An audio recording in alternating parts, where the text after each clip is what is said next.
Inihayag ng Sugar Regulatory Administration o SRA nitong Lunes na inaasahang tataas ng halos 5% ang produksyon ng asukal para sa crop year 2024 to 2025 sa kabila po ng epekto ng El Nino.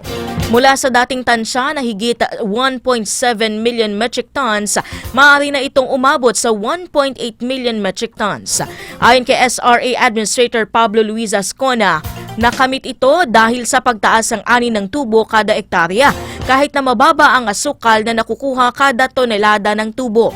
Malaking bahagi ng produksyon ay nagmumula sa Visayas, kung saan 63% po ay mula sa Negros Island.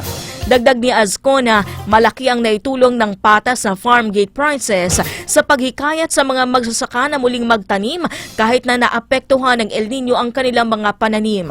Sinabi rin niya na unti-unti nang nakikita ang epekto ng mga inisyatibo ng SRA tulad ng pananaliksik, bagong varieties ng tubo at pag-aayos ng kalendaryo ng pagtatanim.